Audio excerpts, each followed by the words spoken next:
Olá, seja muito bem-vindo ao primeiro podcast Papo de Valor do ano de 2025. E não poderia ser melhor, não é verdade, James? Mas eu tô muito animada para esse dia de hoje. Vamos lá. O sucesso não é um acaso. Ele é construído. Nosso convidado de hoje é um amigo querido, economista, administrador de empresas e metodologista brasileiro, nascido em 11 de setembro de 1964, na cidade de Monte Carlo, Santa Catarina.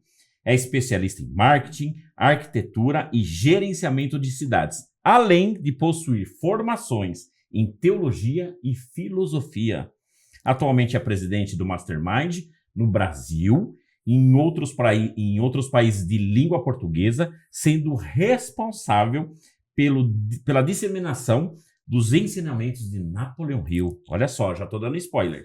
Ao longo de sua carreira, escreveu diversos livros, contribuindo para o desenvolvimento de líderes e empreendedores socialmente responsáveis.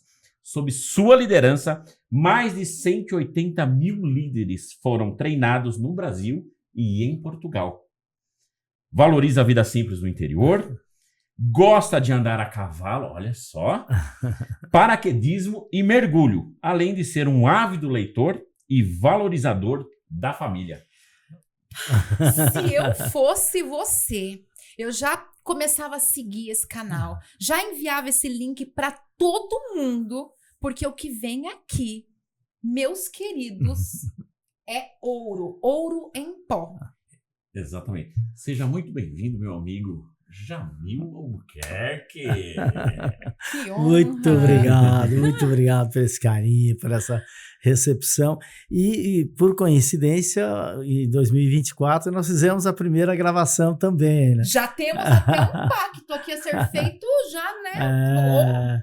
Todo ano nós temos que começar esse papo de valor com o Jamil. Tá virando tradição. Tradição aqui. Exatamente. E foi mais por ajustes de agenda também. A outra vez eu estava descendo, agora eu estou subindo. Então, não existe coincidências, né? Nós sabemos que é uma sincronicidade falando com a gente de forma sutil, de forma silenciosa. As coincidências. É a voz de Deus suavemente assoprando que nós estamos no caminho certo. Certo. É a frequência dos nossos corações está assim, ó, vibrando. Também acredito nisso. A gente hoje quer fazer algo diferente. 2025 vai ser o ano de quem errar menos. 2025 tem um monte de gente que quer fazer algo diferente, mas que realmente tenha um plano prático, sabe?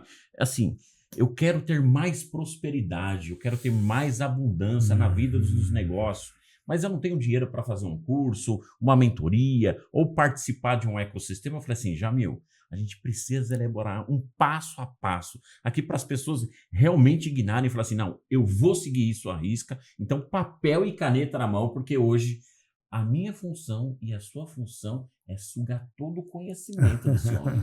Receitinha de bolo, gente. Assim, ó, receita de bolo. Não tem desculpa, não tem história. Você vai pegar papel e caneta, porque eu também estou com meu papel e caneta, porque é impossível estar com o Jamil e você não anotar tudo que ele fala e botar em prática. São 12 meses, 12 passos com o Jamil. Vamos lá, sem delongas, assim, direto e reto. 12 passos em 12 meses para prosperidade e abundância na vida e nos negócios. Passo 1. O objetivo de vida determinado pelo desejo. Desejo ardente. Essa foi a melhor maneira que você começou. Primeiro, esse carinho da apresentação, que aí tem um conteúdo emocional de admiração por ambos que nós temos aqui. Então, isso já muda o ambiente. Segundo, você usou uma palavra aí, fazer um ano diferente. E a palavra diferença quer dizer aquilo que altera o resultado. Isso é fazer a diferença, é alterar o resultado. Então, para que o ano seja diferente, ele tenha resultados diferentes, é importante ter um mapa. Aliás, para qualquer coisa é importante ter um mapa. Para varrer uma sala aqui tem passos, tem processos. Se varrer de lá para cá, você vai sair com lixo para lá, tem um jeito. Qualquer pessoa minimamente instruída, qualquer atividade, por mais simples que seja, ela tem um mapa. Então, essa receita do bolo eu gosto muito, porque um bolo que tem receita, ele tem chances muito maiores de ficar mais gostoso, ficar mais robusto. E você citou o passo 1, que nós estamos aí num período muito propício de férias, de viagens. Você vai fazer uma viagem. A primeira coisa que você tem que decidir é o destino, é o objetivo.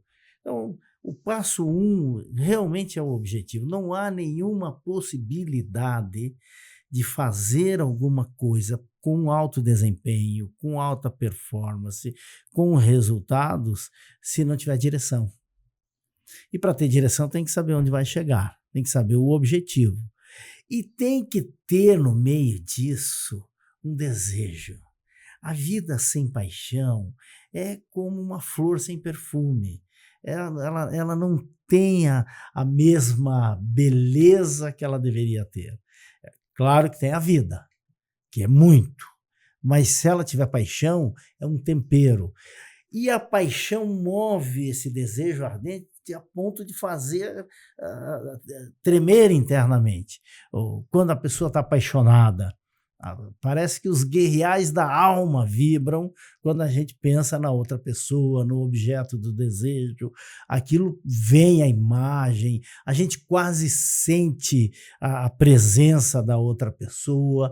Então, isso é o desejo ardente. Então, se a gente sabe para onde está indo e ainda tem um desejo de chegar lá, o começo já começou muito bem. Já começou na arrancada boa. Então, 2025...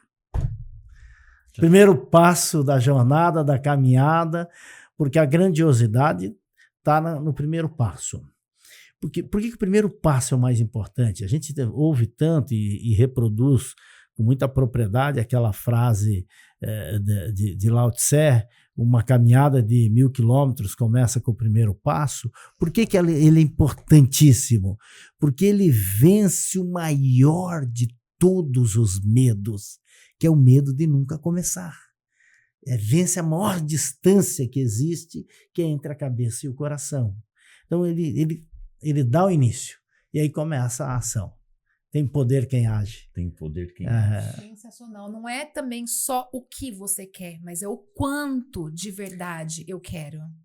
Tem que ter esse desejo. É um querer querendo, como dizia aquele personagem do Chaves, né? que é um seriado recheado de filosofia, né? De uma filosofia popular, usa-se um ambiente muito dia a dia, mas está ali o querer querendo é o desejo ardente. Adotou o primeiro passo? Agora nós vamos Deixa eu falar... só fazer uma observação ainda sobre o primeiro passo, porque eu acho que é muito importante. Né? Nós estamos agora, nessa época de começo de ano, na verdade nós estamos gravando esse podcast no dia 1º de fevereiro de 2025, ou seja, já foi-se o primeiro mês do ano. Né? E muitas pessoas, quando foi lá no finalzinho de dezembro ou comecinho de janeiro, colocaram os seus objetivos no papel. Fez seus pedidos. Os seus pedidos, mas eu, com toda a convicção, digo que mais de 80% que está assistindo esse podcast já nem lembra mais o que foi colocado nesse papel. E eu acho que o maior erro de todas as pessoas quando fazem as intenções, as boas intenções de ano novo, é exatamente isso. Elas param, deixa eu pensar aqui, durante um dia, coloca ali, daqui 3, 4 dias não lembram de nada. Muda. Por quê? Porque vai, né, as coisas vão indo, as pessoas falam, deixa eu ver o que o Jamil tá fazendo. Interessante, então vou colocar como objetivo também viajar bastante, fazer bastante palestra. Mas peraí, esse objetivo, ele tem a minha personalidade? Ele tem aquilo que eu quero? Porque método, como a gente estava falando aqui, que tudo tem método, né? Para varrer tem método. Mas método não adianta sem autoconhecimento. Método não adianta sem personalidade. Então, nesse primeiro passo, é muito importante a gente ressaltar de verdade. Método sem personalidade ecoa nos vales das sombras do mundo que a gente vive de informações. E você citou algo muito interessante, que é ser específico. Ser específico. Quanto mais específica a pessoa é, mais força ela tem.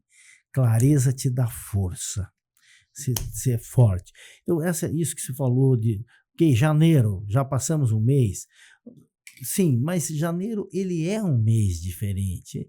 Aquele final da metade de dezembro, a metade de janeiro, é um período diferente no nosso ano. A gente fica muito envolvido com as festas de Natal, as festas de Ano Novo, aquele início de férias. Ele tem um diferencial realmente.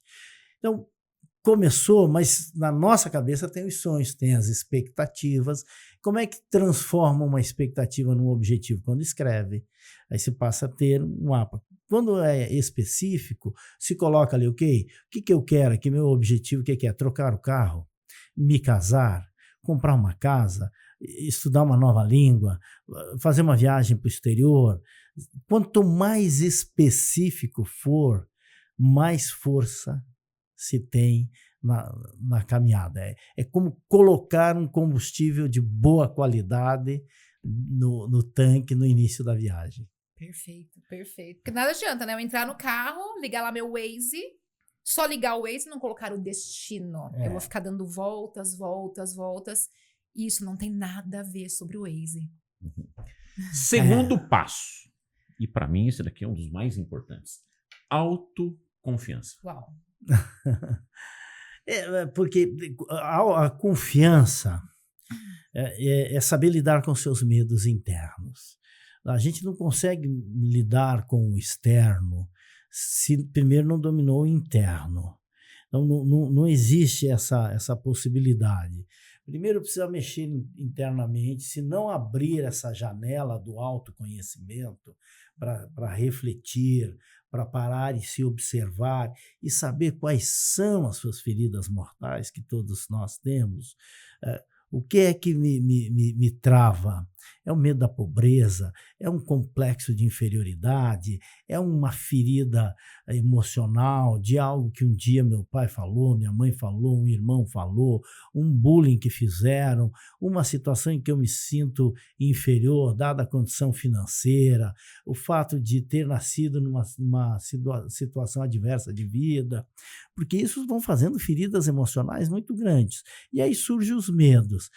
Vem lá o medo da morte, o medo da pobreza, o medo da velhice, o medo de ficar sozinho, que são os medos que o Dr. Napoleão Hill lista lá como os medos básicos, que tem os medos derivativos. Então, a autoconfiança é saber dominar esses medos internos, saber dominar isso. O que me amedronta? Porque quando nós enfrentamos o nosso medo, ele foge. O Dr. Napoleão Hill fala muito bem nisso, né, no livro Mais Esperto que o Diabo. Ser mais esperto que o diabo é enfrentar os nossos medos. Isso é ser mais esperto que o diabo. Isso é dar a volta no diabo. É a síntese de todo o livro. Agora, precisa mexer internamente.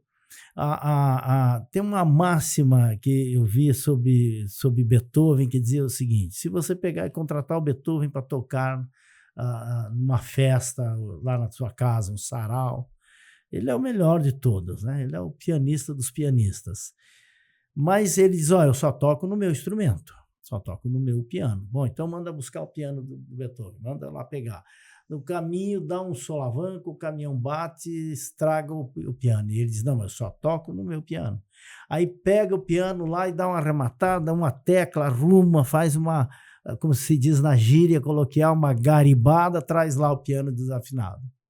Ele senta, ele vai tocar uma boa música? Não vai, porque o piano não está adequado para o tamanho, para a situação e como deve ser. Isso, por analogia, é nós precisamos vencer internamente, fazer os ajustes internos para poder ter confiança. Essa autoconfiança, que é confiar em si mesmo, que fiança, quer dizer garantidor, né? Eu sou o garantidor. Fiança vem de fio de bigode, o fio do bigode. Iança é algo melhor. Todo o sufixo ança quer dizer algo melhor.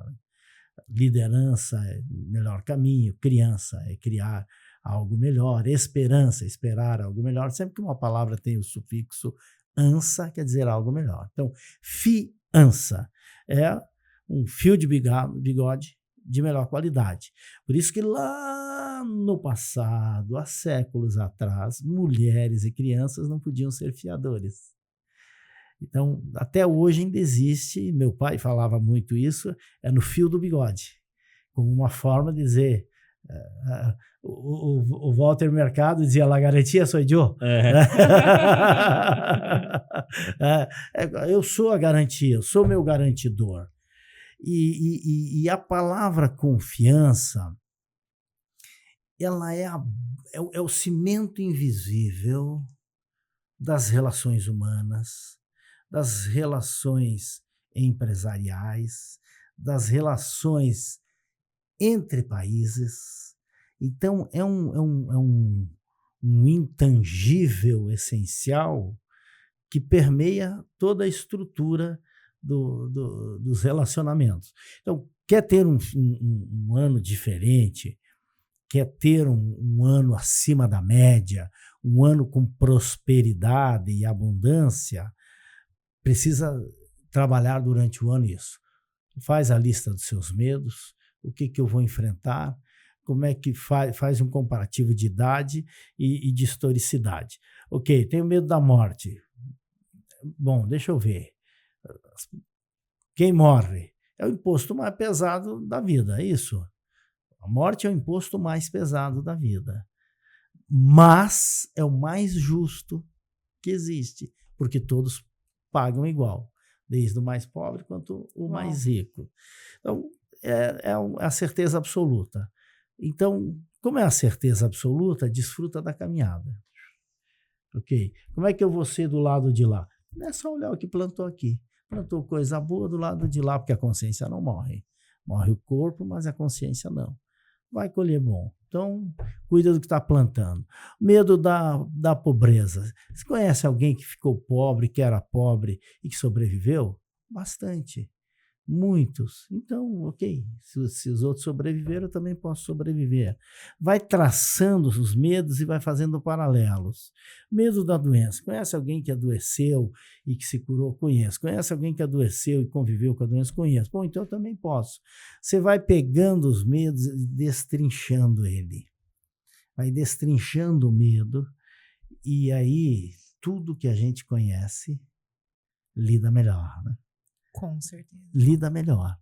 Então, sei o que quero, sei que vou enfrentar desafios no caminho, sei que os meus inimigos vão aparecer, porque o que são os inimigos íntimos? São os nossos medos. Vai aparecer. Mas o que é que o Sublime Mestre nos ensinou? Enfrenta o diabo. O que quer dizer isso? Enfrenta o que te divide. Tá? Que diabo quer dizer aquele que divide. Enfrente o que te divide e ele vai fugir de você. Tá? Cada vez que a gente enfrenta o medo, você fica mais forte. Né? Você fica mais forte. Você vai para um outro estágio mental quando enfrenta o medo. A confiança em si mesmo é fundamental para que o ano seja um ano assim, robusto. Não precisa nem dos outros dar espaço. Não, a gente pode terminar. Obrigada. Eu sempre digo, né? Eu falo assim, se eu fosse morrer agora e eu tivesse uma última oportunidade para conversar com os meus filhos, certamente o que eu falaria com eles é sobre autoconfiança e autoimagem. Porque eu já sofri muito com minha autoimagem. Meus pais separaram, meu pai foi embora, nunca mais voltou, e aí vem o abandono, né? Abandono de um pai com uma filha. Poxa, se meu pai me abandonou, qualquer um vai me abandonar. Sim. Então começa, né, aquele medo. E aí veio o processo do autoconhecimento. Essa Janine, ela não foi sempre confiante. Hoje eu confio demais em mim, porque eu já tô há uma década, todos os dias da minha vida, eu acordo, passo meu café, nós acabamos de nos mudar de casa, e aí eu senti muita falta de um espelho no meu armário.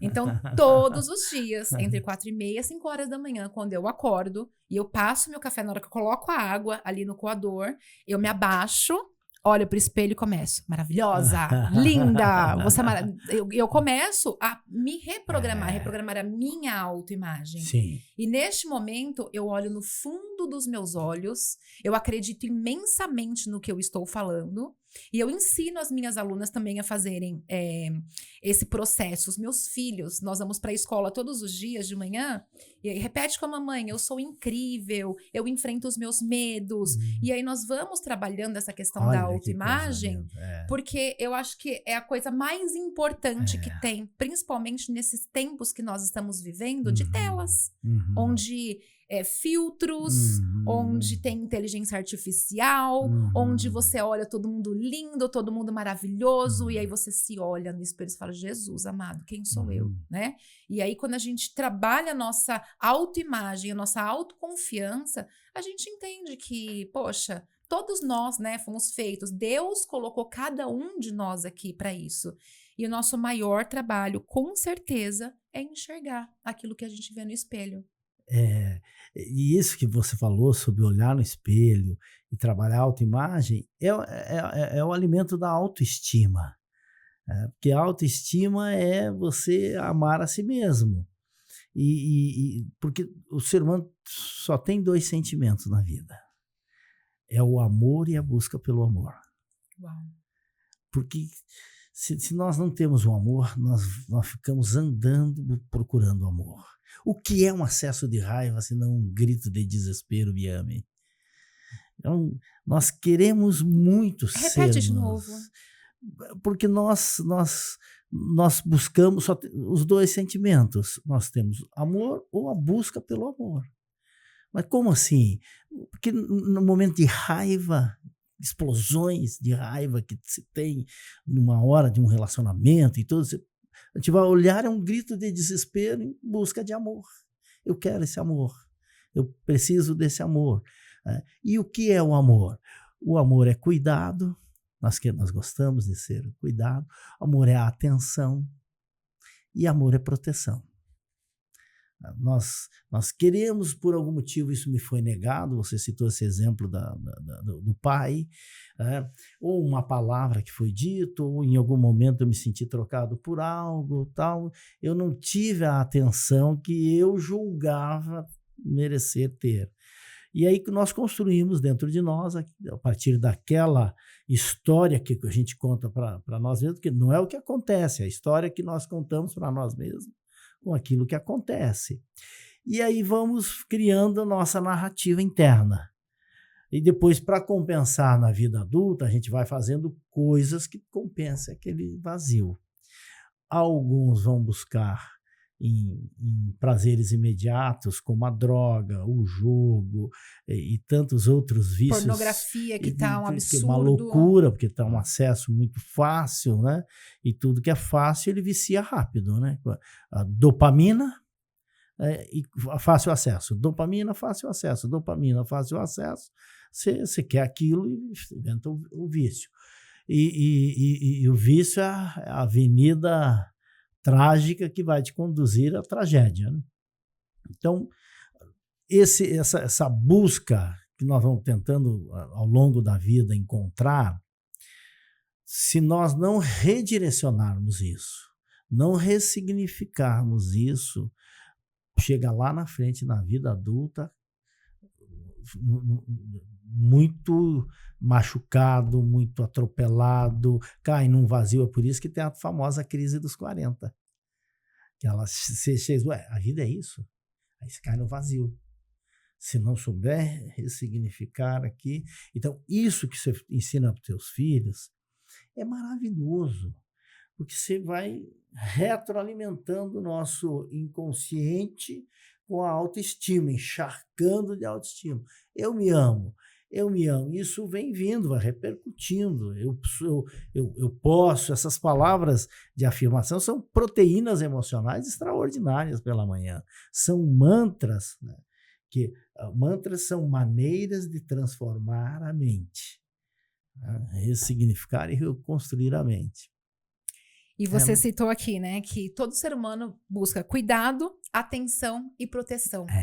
Mas nós nunca vamos ter cuidado, atenção e proteção sem antes nos darmos cuidado, atenção e proteção. Tudo começa com a gente. Começa em nós. Porque lidar com o mundo passa por lidar com a gente. O meu livro mais bem sucedido é A Arte de Lidar com Pessoas. Tá aqui bem atrás de você. Tá aqui. Aí atrás. Aí atrás. Eu costumo, quando vou falar, dizendo, olha, então nós vamos lidar com pessoas. Quem é a pessoa mais importante desta equação? Somos nós. Como é que eu faço para lidar comigo mesmo, com os meus traumas, com as minhas dores, minhas feridas mortais, para lidar com as outras pessoas? Porque o que é a maturidade, Janine e Fábio? É a capacidade de aceitar as situações, de entender as situações, de lidar com as situações e, se possível, mudá-las ou adaptá-las. Isso é ser maduro. Isso é a capacidade de ir para a sabedoria. O que é a sabedoria? É a capacidade de resolver problemas. Quando é que alguém é sábio? Quando ele resolve os problemas. E aí ele entra no sabor, que é o saborear a vida, que é a arte da sabedoria. E falando nisso, você sabe que eu adoro resolver problema, né? Ou evitá-los. Então, isso que é muito importante, né? Eu falo que você errar e entender que errou é ser inteligente. Agora, ser sábio é saber que vai ter um problema e evitá-lo. Ou aprender com o erro dos outros. Hoje eu ia cometer algo, né, que não era muito sábio. O Rafa falou assim, mãe, para você não ter que resolver um problema, evita um problema, né? Pronto. Eu falei, é isso, meu filho. É verdade. Não esquece. É verdade. O terceiro passo, eu falo que é um dos grandes gaps que a gente vê hoje em dia. Eu falo que é um dos maiores problemas que a gente enfrenta hoje, convivendo com muita gente, e a gente fala assim, amanhã eu começo. Eu preciso estar preparado, eu preciso estudar a fundo, eu acho que não tá bom, o projeto não tá legal. Vou fazer mais um curso. Vou fazer mais um curso, vou fazer mais uma mentoria. Vou emagrecer um pouquinho. E nunca tá bom. Iniciativa. Tá faltando a iniciativa. E é o terceiro passo. É o terceiro passo? O terceiro passo. É a proatividade, é ser proativo, é fazer as coisas sem ninguém mandar, é arrumar o arranque interno, acionar o arranque interno. Isso vai para a ação, né? É ir para a ação. O que é atitude? É você fazer a ação agir de dentro para fora. Isso é postura. Então, se não tiver a iniciativa, aquilo que nós falamos do primeiro passo, dá o primeiro passo. Começa. Começa agora. Faça agora. Napoleão Hill fala muito isso naquele livro Atitude Mental Positiva. Tá? Faça agora. Comece. Dê início. Porque quando você dá início, você começa a perceber os ajustes. Agora, o mundo perfeito, que se quer fazer esperar a hora certa, a máxima, né? Tem 2 momentos para começar algo. Um era ontem e o outro é agora. Então, é começar. Se quer ter um ano diferente, vai desenhando. Eu quero chegar lá, eu tenho que enfrentar as minhas fraquezas, eu tenho que saber o que eu tenho que fazer, como é que eu vou lidar com isso, e começar. Só que tem muita gente que tem muita iniciativa e pouca acabativa. Muito. Começa e no primeiro tropeço não desiste. sustenta. Não sustenta. A sustentação, o Dr. Napoleão Hill fala muito isso, né? A sustentação é fundamental para qualquer situação. Por isso que os americanos falam muito aquela frase, isso fica em pé no teste do tempo. Não adianta abrir 30 portas e não fechar nenhuma. Por quê? Você abre 30 portas, daqui a pouco dá uma ventania, começa uma bateção, você vai fechar uma, até que fecha uma, a outra janela quebra, bate, a outra já derruba dentro de casa o copo, a outra já derruba a prateleira, você vai para o meio do caos. E no caos, para lidar com o caos, tem que se ter muita maturidade. Tem que saber que o caos faz parte da criação. Agora, quando a pessoa tem uma habilidade de enxergar o futuro, prever o futuro, e isso é uma habilidade, ele já toma os procedimentos e não abre tantas janelas. Uhum. Quando as pessoas desistem, é por falta de um desejo ardente ou desejo ardente fraco, por exemplo? Eu tropecei num objetivo. Será que realmente era um desejo ardente ou ele tinha vários desejos e não algo mais específico? A pergunta é ótima e ampla a resposta. Quando uma pessoa desiste, você falou os vários desejos.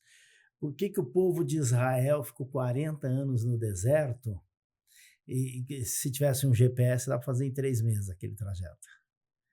3 meses, ficou 40 anos. Porque o deserto tem múltiplas possibilidades. Vamos para lá, então vamos. Vamos para lá, vamos. Vamos para lá, vamos. Então, o problema do deserto é todas as direções servem. E é isso que faz com que a pessoa fique perdida e entre num redemoinho de direções. Então, isso é uma coisa que faz as pessoas desistirem. O segundo aquilo que se definiu foi definido externamente e não internamente. Então, essa decisão, ok, eu quero, por isso que tem a máxima que diz, por que eu quero isso? Se nós não soubermos por que eu quero ser rico, ótimo, mas por quê? Qual o motivo? Se eu quero ser rico só para, eu quero ser rico para provar para não sei quem, que me desafiou, pronto, isso no meio do caminho vai se desenergizar, tá? Porque quem quer se vingar cava sempre 2 covas, não tem jeito. Então, o que você definiu tem que ter um significado interno. E como é que você descobre esse significado? Perguntando por que eu quero. Por que eu quero? Se isso sair rapidamente, isso vai dar força. Por que ou por qual motivo?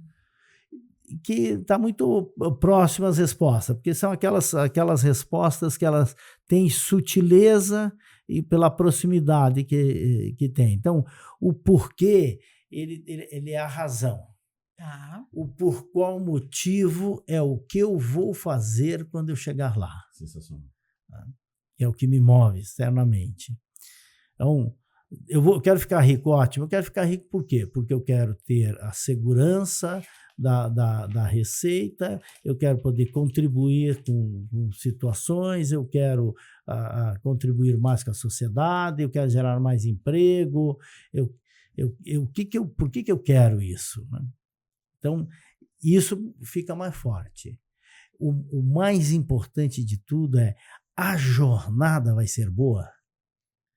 Porque essa jornada ela tem que ser boa, ela tem que ser interessante. Porque se o caminho for muito árido, até a terra prometida fica longe demais, né?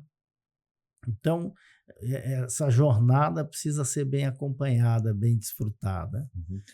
Tem uma frase muito importante que na época que eu trabalhava no mundo corporativo, que era: rotina garante 90% dos resultados. Então, crie uma jornada onde que você possa aproveitar. Porque os bancos sabem muito bem disso. Como é que se fica rico? É o somatório dos pequenos sucessos, não é isso? Exato. O somatório dos pequenos negócios é que fazem uma empresa ser grande. O juro é o somatório dos pequenos percentuais que formam o grande. Então, esse somatório das pequenas atividades, que é a rotina, é que faz a vida ser boa. Porque a vida é paradoxal, ela é tão cinzenta, insignificante e, ao mesmo tempo, tão grandiosa, tão bela, tão colorida. Ela tem esse paradoxo dentro dela. O olho para limpar a poeira, para limpar o cisco, produz a lágrima. São pérolas líquidas que fazem com que renove todo o tecido do olhar e renove a retina. Ou seja, para se livrar de algo, melhora o olhar, melhora a vista, a A natureza dá outro exemplo belíssimo, que é a da ostra, né? Para se livrar daquele corpo estranho, produz a pérola extraordinária. Então, a vida tem isso, a dificuldade dela acaba fazendo ela bela. Falávamos sobre as cicatrizes, né? Sem cicatrizes, é alguém sem história. Uma pessoa sem cicatriz é uma pessoa sem história. Tudo que é fácil te deixa flácido, te deixa fraco, preguiçoso. preguiçoso. Então, é importante a gente saber que esses desafios é para te fortalecer, não é para te assustar. Agora, precisa arranjar resistência interna. Você vê que coisa maravilhosa. Sabe que caiu uma ficha aqui, o Jamil falando? Nós tiramos férias recentemente. No primeiro dia, quando nós chegamos no lugar, o que aconteceu? Caiu minha imunidade. Eu literalmente fiquei ali umas 10, 12 horas para me recuperar. E o que aconteceu? Os meus olhos, eu não parava de lacrimejar. E quando terminou, né, foi de um dia para o outro, eu até fui dormir mais cedo, porque caiu realmente uma imunidade. Sim. A primeira coisa que eu fiz no dia seguinte, eu fui até o mar, tomei um banho e voltei e tomei as decisões mais difíceis dos meus negócios depois que aconteceu isso. Uau! A limpeza da vista, do olhar, porque eu falei assim, eu quero fazer um 2025 ainda melhor que 2024. Mas eu preciso enxergar aonde que eu quero. E tomar decisões difíceis. E tomar decisões difíceis. E você falou isso, cara, fez total sentido. Total sentido mesmo.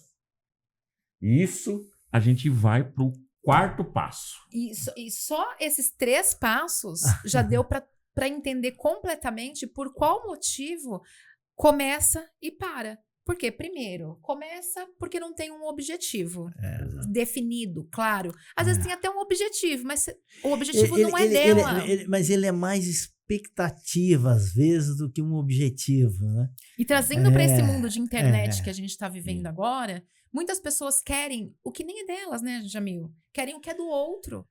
Então, vê aquela coisa legal acontecendo na internet, fala, vou fazer isso daqui também. E aí começa. Só que para no meio do caminho. Primeiro tropeço, parou. Por qual motivo? Porque aquilo era o objetivo que não era dela. Segundo, não adianta ela querer começar qualquer coisa sem saber quem ela é de verdade. Não. Então, esse processo de autoconhecimento, antes da gente começar, eu acho que é o mais importante de tudo. Porque senão vai entrar ano, sai ano e começa e pare. Vamos mudar aqui, mudar ali. Só esses 3 passos já. Antes da gente ir para o quarto passo, existe sucesso sem mentalidade? Esse é o primeiro pilar do sucesso. É a mentalidade. Qual é a minha capacidade de enxergar dentro da minha cabeça a prosperidade, a abundância, que foi o início da fala, né? 12 passos, 12 meses para a prosperidade e a abundância. É a mentalidade, ela precisa ter uma mudança de estágio mental, precisa enxergar esta abundância dentro da mente, acreditar piamente que o planeta é abundante, porque tudo é abundante, porque por algum motivo alguém prega a escassez para dominar. E algumas pessoas compram a escassez. Compra a escassez que vai acabar a água, compra a escassez que vai acabar o petróleo, compra a escassez que vai acabar a comida. Para que se faz isso? Para dominar, para espalhar o medo. Napoleão Hill explica isso nas formas de dominação e alienação do demônio, do diabo. É o medo, é a ferramenta mais poderosa.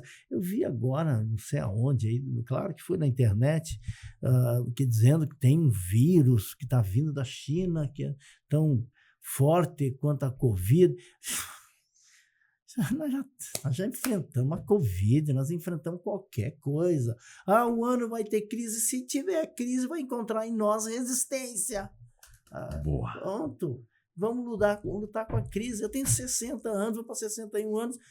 Faz 60 que eu vivo crise nesse país. Eu passei a acordar para o conceito, logicamente, ali pelos 14, 15 anos, por aí. Então, eu posso dizer que faz 50 anos quase que eu enfrento crises. Os períodos todos foram de enfrentamento. Nós já passamos pela Dilma, que nós tivemos uma queda de 4% no PIB. O que significa uma recessão de 4%? Significa quase 3 Uruguais de riqueza. É isso. E naquela época não havia negócios, não havia vendas, compras, não havia toda uma economia andando, existia. E crise é uma oportunidade de você enriquecer. Inclusive, como é que é aquele magnata da bolsa lá americano, o Warren Buffett, ele dizia: crise é a melhor época para comprar um país em liquidação. E tem aquele, né? Se a gente escrever crise, a gente só tira o S. Eu vi aqui a Cruz de Santo André, né? Mas se fizer isso aqui, ainda ele tá bem dinheiro. Gostei, já viu? Ainda vira um dinheirinho. Muito bom. Porque na crise sempre vai surgir algumas alternativas de possibilidade, de oportunidade, né? O que precisa é não se amedrontar. Por isso que a autoconfiança ali que apareceu, você listou de uma forma extraordinária, isso baseado em Napoleão Hill, logicamente que eu vi que você juntou as obras dele aí, sim, né? Mas é isso, a autoconfiança, não importa se vai ter problemas, porque só tem 2 tipos de problemas na vida: o que a gente consegue resolver e o que a gente tem que conviver. Quando você olha dessa maneira, você resume a vida. Não fica mais apavorado, não se assusta com a assombração errada. Perfeito. 4º passo. Primeiro, você vê com os olhos da mente. Depois, acontece no mundo real. Imaginação. 4º passo. Imaginação. Que é a mentalidade, né, que nós estávamos falando. É aqui que tem que ser enxergado. Quando Aristóteles listou o que permeia toda a comunicação planetária ocidental, a nossa estrutura ocidental, os 4 discursos de Aristóteles, ele fala, o poético, dialético, científico e a oratória, a retórica, né? Então, ele não faz nessa ordem. Mas quando a gente vai aprimorar, né, porque ele escreveu isso há 2.400 anos atrás, quando a gente vai estudar, a gente vê que o primeiro é o poético. Então ele diz que um orador ele precisa ter poesia, ele precisa ser contraditório, ele precisa ser científico, e ele precisa envelopar o que vai falar. Né? A primeira parte da comunicação sempre é a imaginação. Quando Einstein, quando Newton, quando esses grandes homens pensaram em mulheres, eles primeiro enxergaram isso dentro da sua mente. Primeiro eles viram dentro da sua mente aquilo para trazer a realidade. Então, aqui na mente está todo o reservatório de riqueza. O doutor Napoleão Hill fala algo muito bonito. Ele diz: mais ouros já foram extraídos das mentes dos seres humanos do que de todas as minas do planeta. Sensacional. Aqui na mente, essa mentalidade de prosperidade é fundamental, que é o 4º passo. Então, isso movimenta todo o restante, né? Isso movimenta a fé. O que é a fé? Se a gente pega a citação clássica de Paulo, ele diz que a fé é enxergar aquilo que não existe como se já existisse. É algo que está na minha mente aqui e que eu enxergo como se já estivesse aqui. Vamos já embolar no 5º passo? Porque fé é o 5º passo. 5º passo, fé, que envolve entusiasmo e autossugestão. A autossugestão é a matéria-prima da fé. Não, repete. Repete pra turma ali. Repete, porque... Não, sério, de verdade, vocês precisam assistir esse podcast umas 10 vezes para vocês entenderem. De novo. A autossugestão é a matéria-prima da fé. Eu me lembro quando eu era pequeno, o pastor dizia assim: olha, sem fé é impossível agradar a Deus. E eu tinha umas crises existenciais, porque eu pensava que eu não tinha fé, porque a fé é intangível. E aí me doía, porque então eu não estou agradando a Deus. É porque ele falava isso, mas ele não explicava direito. Como é que eu produzo a fé? Eu começo a me autossugerir. Eu começo a falar as proteínas emocionais, eu começo a falar aquilo que não existe como se já existisse, porque pensamentos são coisas, está lá na Bíblia Sagrada, Salomão já dizia, né? Aquilo que você é na sua mente, assim você o é. Então, se eu consigo enxergar aqui, eu consigo segurar aqui. Então, quando se começa a fazer essa autossugestão, a fé vai aumentando, porque a fé é a maravilha da certeza. Então, eu começo a viver isso, porque sentimento começa a vibrar, você começa a... O Tony Robbins fala, que é um discípulo de Napoleão Hill, ele diz, você tem que engravidar do teu sonho. Tá? Uma gravidez, né? Tudo, o corpo inteiro deve vibrar nisso. E claro que isso produz o entusiasmo, porque a palavra entusiasmo quer dizer Deus dentro de si. Tá? Enteos, Theos é Deus, e o prefixo en é dentro. Então, Deus dentro de si. É uma palavra grega, que entusiasmo é uma palavra grega. Os gregos eram politeístas, ou seja, adoradores de muitos deuses. Eles tinham deuses no panteão deles, para mais de 1000 deuses, para tudo. Eles tinham lá a deusa Ceres, por exemplo, que é da agricultura. Então, a pessoa que estava possuída por aquela deusa, quando ela plantava a sua roça, dava abundante. Mas era tão abundante, essa pessoa estava tão possuída por aquele Deus, que os seus vizinhos tinham colheitas abundantes. Ou seja, o entusiasmo é transbordante. Ele transborda para outras pessoas. Então, depois, quando o mundo compreendeu a mensagem cristã, ele chama isso de o Espírito Santo. Você está com o Espírito Santo dentro de você, tudo transborda. O brilho do olhar, o sorriso, o jeito de caminhar. É por isso que se diz que o entusiasmo é o segredo pouco reconhecido do sucesso.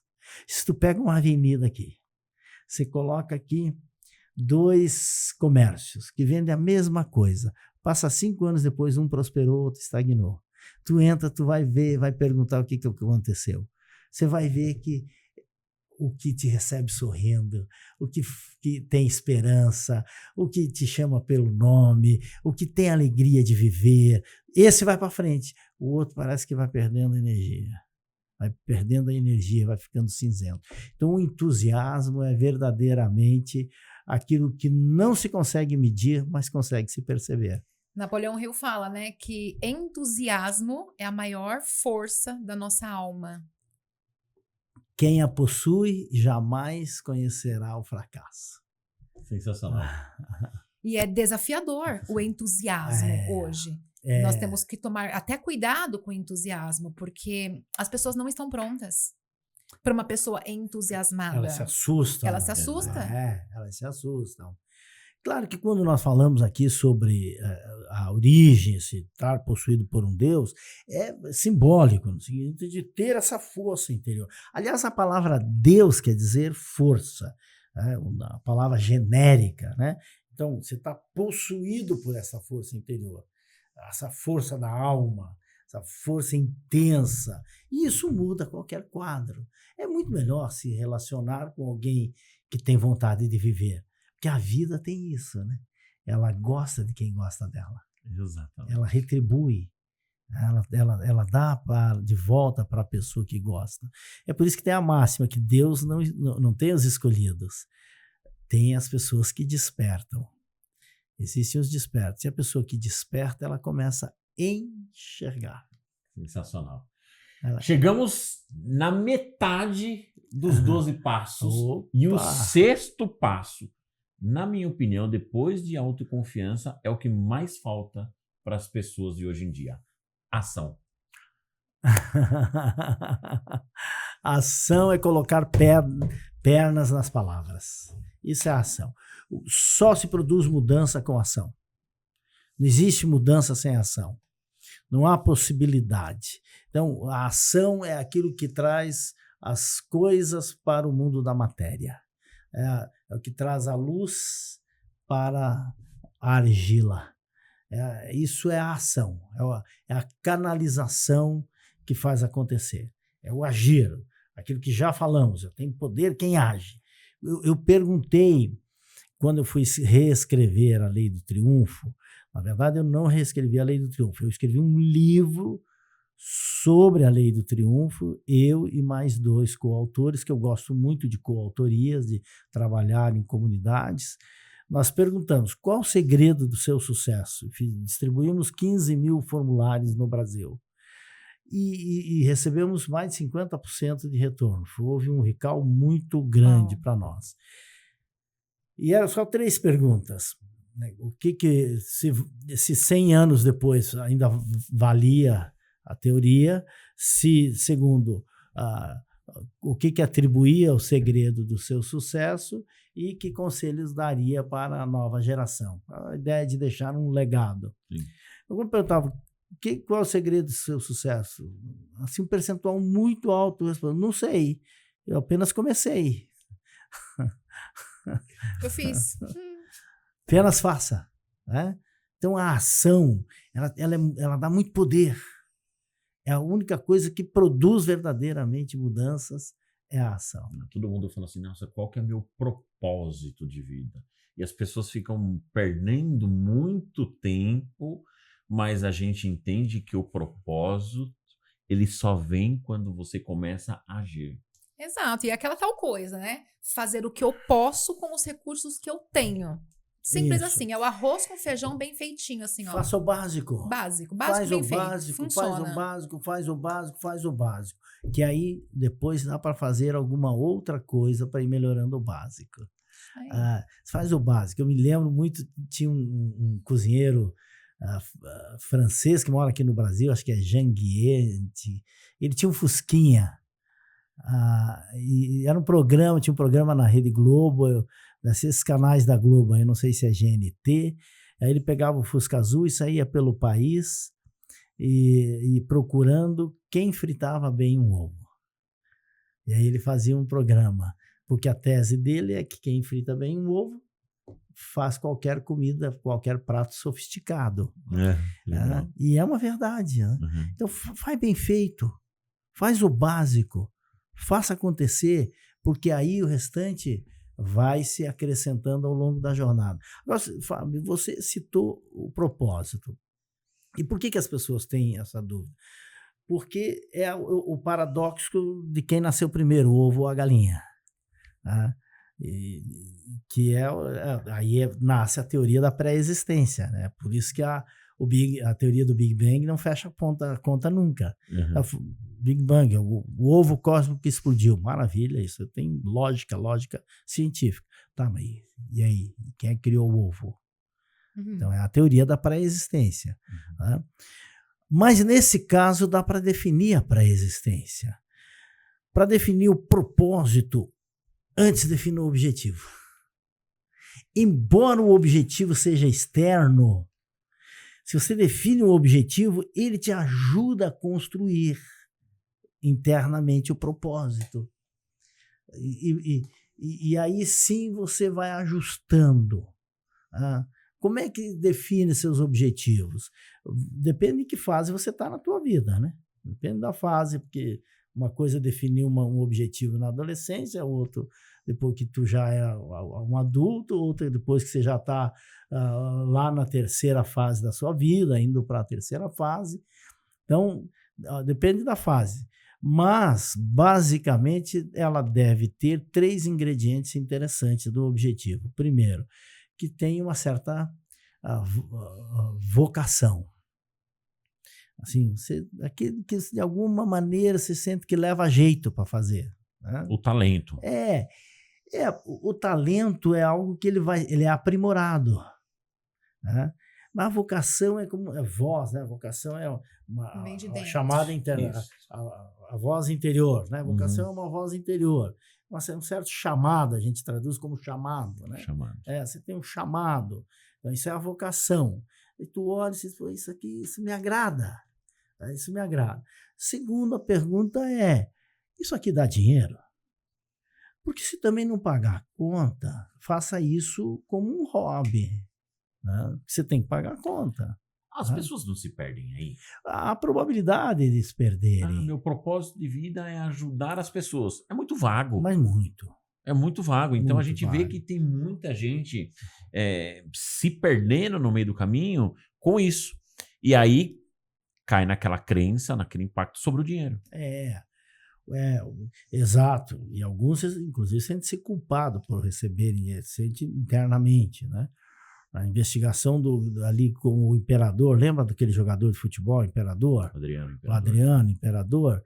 O homem ele era o novo Pelé, o novo Maradona, era o gigante, caiu, porque ele sentia culpa de ganhar tanto dinheiro por fazer uma coisa que ele amava tanto. E aí caía na bebida, aí ele ia lá, ia lá para via os amigos da infância pobre, aí ele se sentia bem lá. E aí lá a roda era outra, né? Quando viu, estava numa situação trágica, uma das carreiras mais curtas que teve no futebol. Então, isso existe, porque a pessoa, às vezes, não confunde. Então, primeiro, uma vocação. Segundo, ver se isso dá dinheiro. E terceiro, ver se tem mercado. Se há um mercado para isso aqui que você sabe fazer. Eu sei fazer bolo. Isso é bom. Porque aí são as demandas cativas e permanentes, né? Tudo que quando me pergunto, olha, se você fosse investir tal, você tem sempre um leque, mas a alimentação é uma delas que vai ser sempre, porque cada vez mais as pessoas hoje comem fora. Então tem que se produzir comida para alimentar essa população que vai comer fora. E já que você tocou nesse assunto, mercado, se você fosse começar hoje, qual mercado que você escolheria? A terceira onda do poder é a comunicação, que é o que vocês estão fazendo, que eu faço, é a comunicação. Então, esse é um bom mercado, prestar atenção na área da comunicação, é uma boa alternativa. Outra alternativa é a era digital. Ganhou-se muito dinheiro no início do século XX quem investiu em estruturas e infraestruturas para carros, para máquinas, né? Tudo que era stakeholders, tudo que eram os envolvidos, né? Ser dono de posto de gasolina dava dinheiro, ter restaurante na beira da estrada dava muito dinheiro, consertar estradas, fazer estrada dava muito dinheiro, consertar carro, ter oficina, pintar carro, tudo que era envolvido com a cadeia do automóvel dava muito dinheiro. Então agora tudo que for envolvido com a cadeia da informática vai dar muito dinheiro. Tanto a comunicação quanto as estruturas. Então, se você começar hoje, vai trabalhar com informática, que é a indústria da nova era. Perfeito. Rapidinho, porque agora eu preciso puxar uma sardinha aqui pro meu lado, né? Puxar uma sardinha para você que está construindo um negócio no digital ou tem uma ideia para começar no digital. Jamil deu a receita do bolo. Primeiro, essa sua ideia ou o que você faz é um chamado? É uma vocação? Ou você está vendo os outros fazerem e está querendo fazer também? Segundo, isso dá dinheiro? Ou você tem ainda a crença de que eu vou fazer porque... E terceiro, existe mercado para essa sua ideia? Sensacional, Jamil. Pronto. É encaixar isso aqui, né?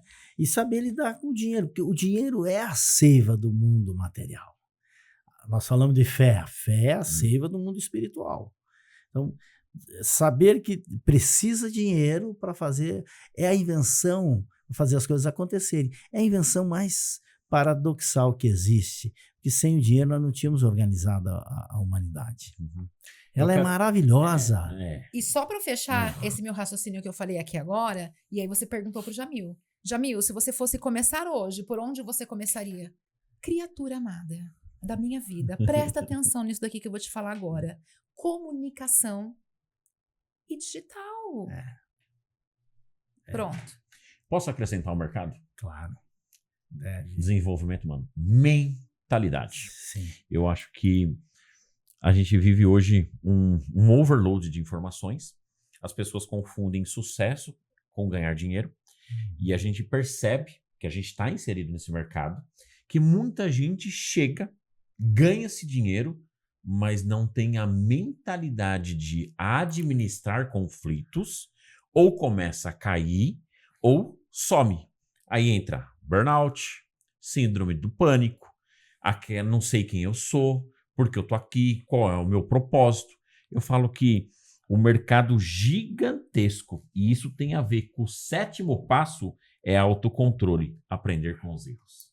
Aprender com os erros. Você citou a educação como uma grande alternativa, porque nós estamos dentro de um processo de reaprendizagem. Nós temos que reaprender a lidar com esse novo tempo, a nova economia que é conhecida como a nova ordem mundial, que tem um deadline. Até o ano 2030 será implantado todos os pilares da nova ordem mundial. Quais são esses pilares? São 3 grandes pilares. É o novo pacto social, o novo pacto energético e o novo pacto econômico. São os 3 pilares que são apenas 3, mas que vão ter um impacto significativo na vida das pessoas. E todas as decisões políticas, elas nunca afetam imediatamente a vida da pessoa, elas só afetam a longo prazo. Então, o novo pacto econômico vai ter a moeda digital que a gente já está começando a ver aí, né? O novo dinheiro, o novo jeito de ser. O novo pacto social é que a tal terceira idade de 65 anos vai aumentar 1 década. Ela, a partir de 2030, só vai ser chamada de terceira idade a partir de 75 anos. Uau! Porque a gente vem aumentando muito substancialmente o novo tempo. Então, vai haver toda uma reprogramação no conceito aposentadoria. E o terceiro é o novo pacto energético, que vem se estudando um jeito de construir energias além do petróleo. Então, quais são as novas alternativas para o petróleo que se possa fazer? Vem se tentando eletricidade, vem se tentando tantas outras alternativas. Agora, o que se chega à conclusão é que a alimentação é o grande combustível do novo século, é a alimentação, porque a comida é o combustível do ser humano. Sem comida, como é que os nossos avós diziam? Saco vazio não para em pé. Não para em pé. Então, e ele é uma energia muito perigosa, porque se ela faltar, instala-se o caos. Exatamente. E sem autocontrole, que é o passo 7, está fora do jogo. Está fora do jogo, porque, assim, na pirâmide, você posso usar Claro. aqui. Você falou sobre sucesso, não adianta querer ter sucesso apenas senão fica muito árido por si só.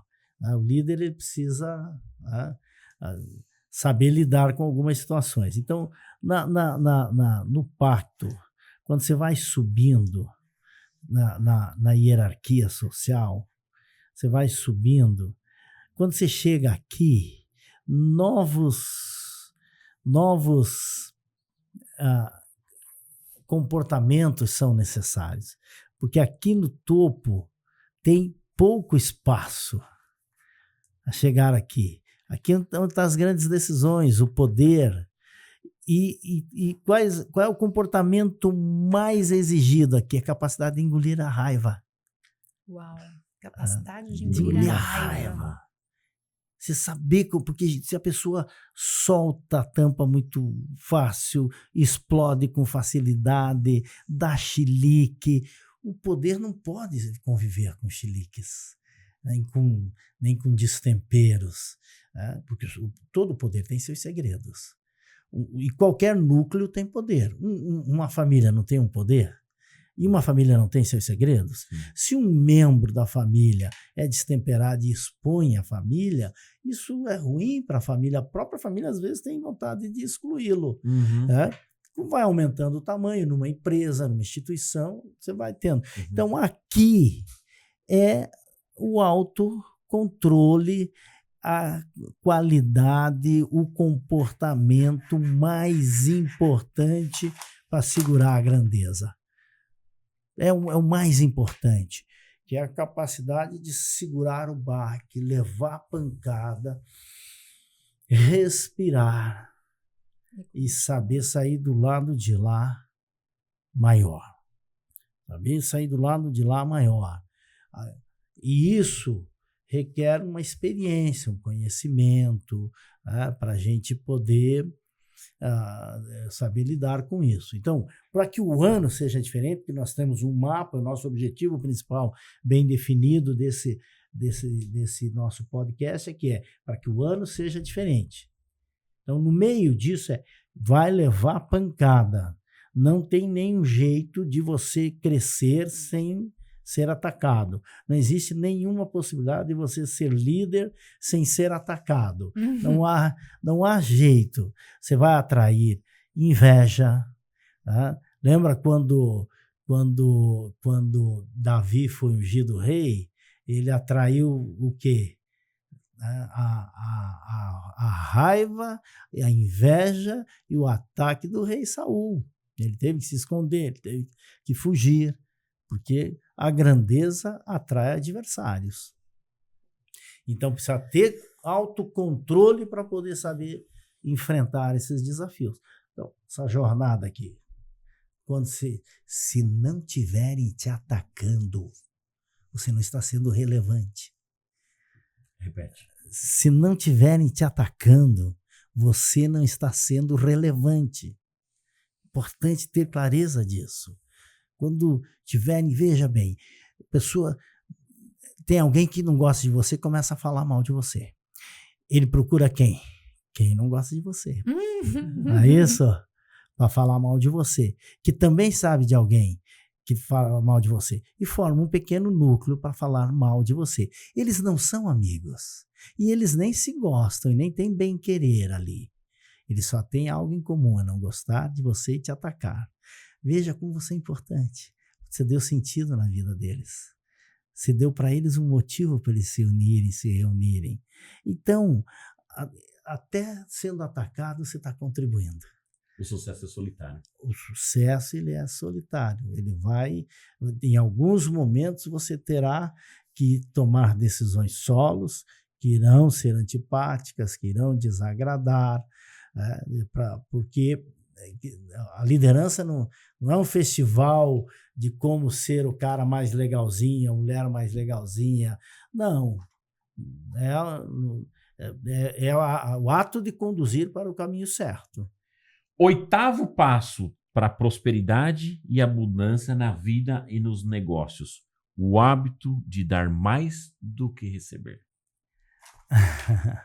E dar mais que receber.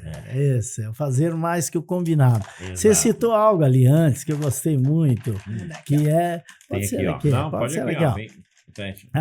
Você falou ali que o sucesso por si mesmo, ele não tem muito sabor, né? Então, o dar... Como é que é a tua fala? O hábito de dar mais do que recebe. Mais do que recebe. É jogar o jogo de longo prazo. Não é do imediatismo. É a mentalidade do agricultor, não a mentalidade do caçador.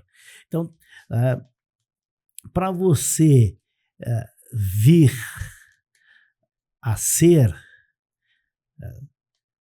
Para você vir a ser aquilo que você quer ser, porque nós traçamos um projeto por ano, é isso? Sim. Precisa primeiro ser... Sensacional. Uau! É isso? Acho que a turma aqui não está conseguindo ver, mas olha, aponta lá. O Bruno vai colocar depois pra gente lá. Para você vir a ser, precisa servir. Para poder ser. No mundo imediatista, ninguém quer servir. Não. E qual era o cargo de Jesus no templo? Você já parou para pensar? Lembra? Lembra o que ele era no templo? Ele era diácono. O cargo de Jesus no templo era diácono. O servo, que é o servir. É o servir. É um líder servidor. Cara, isso daqui vale. Isso aqui é ouro em pó. Eu me lembro que eu tava com uma pessoa que eu não vou falar o nome dela, mas é uma pessoa bem grande que provavelmente os grandes players do mercado conhecem e nós temos bastante intimidade com essa pessoa. E ela outro dia me virou assim e falou assim: Janine, pelo amor de Deus, você precisa parar de servir. Chegou a sua hora de ser servida. E aí eu virei pra ele e falei assim: se eu tiver que parar de servir, pra mim não faz sentido.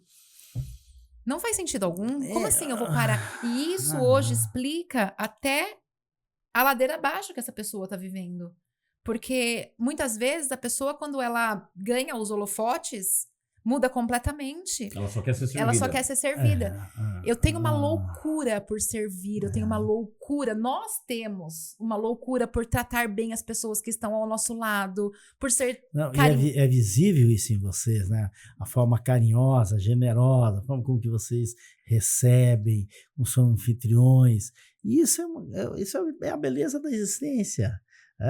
Você não vive para servir, não serve para viver. Está aqui a máxima. A própria natureza nos ensina: o rio não bebe da sua própria água, a árvore não come dos seus próprios frutos, o sol não ilumina sobre si mesmo. O ato de dar, de doar para ser abundante. Você citou alguém aí, que eu não sei quem é, mas assim, é muito comum a pessoa, quando chega aqui, às vezes esquecer de onde veio. E isso é um perigo. Isso é um perigo, por quê? Porque a hora que se desconecta das raízes, para de ir a seiva pelo tronco e vai secar as folhas. Porque onde a árvore morre, ela morre por causa das raízes, não por causa das folhas. Porque as folhas podem até caírem, mas elas se renovam quando a raiz é forte. Então, saber... é fundamental cuidar do círculo íntimo, cuidar do seu entorno, cuidar de quem está perto, porque a vida, lá no final dessa existência, o que vai valer é quem está perto da gente. Todos os grandes, quando perguntam no final da vida o que justifica a vida, não é tesouro, não é patrimônio, eles sempre localizam nos relacionamentos. Em especial atenção às amizades, os amigos e os familiares perto. Aquela máxima do bilionário lá que disse: defina sucesso aos 95 anos. É teus filhos adultos passarem os feriados com você. Isso é sucesso. Isso é sucesso. Ambiente é a coisa mais importante que existe? O ambiente, ele é o que molda. Nós somos verdadeiramente o resultado das 12 pessoas que nós mais convivemos. A nossa assembleia de vozes. Agora, esse ambiente vai moldar o nosso jeito de pensar e o nosso jeito de contar história para nós mesmos. Porque as nossas narrativas é que são determinantes. Porque Judas andava com Jesus. O diabo morava no céu. Então, o ambiente molda. Agora, quais as histórias que nós estamos contando para nós mesmos que determinam o nosso destino na Terra? Agora, é claro que o ambiente tem relevância determinante. Janis, quer completar alguma coisa? Não, eu ainda tô pirada com isso daqui, ó. Eu ainda tô pirada. Vai virar um post. Esse daqui vai virar um post. E nós poderíamos fazer mais um podcast inteirinho. Só com esse daqui. Só com esse daqui. Se a gente for vir falar sobre casamento, né? Que a gente vê hoje tantas disputas dentro de casamento, quando a gente vê tanta competição entre marido e mulher. E aí a gente traz isso daqui pra dentro do casamento. Poxa, eu amo servir o meu marido. É tão gostoso. É tão gostoso servir aos meus filhos. Eu mostro bastante a minha rotina na internet. E uma hora eu tô, né, toda de empresária. E nesse mesmo dia eu tô com um guardanapo aqui no ombro, preparando o almoço para os meus filhos. Sim. E aí eu recebo mensagem, pelo amor de Deus, compra comida pronta, você tá doida. E eu falo, tem 2 coisas que eu não abro mão. Levá-los para a escola e preparar comida. Porque é o meu ato de servi-los. E isso molda caráter. Isso molda personalidade.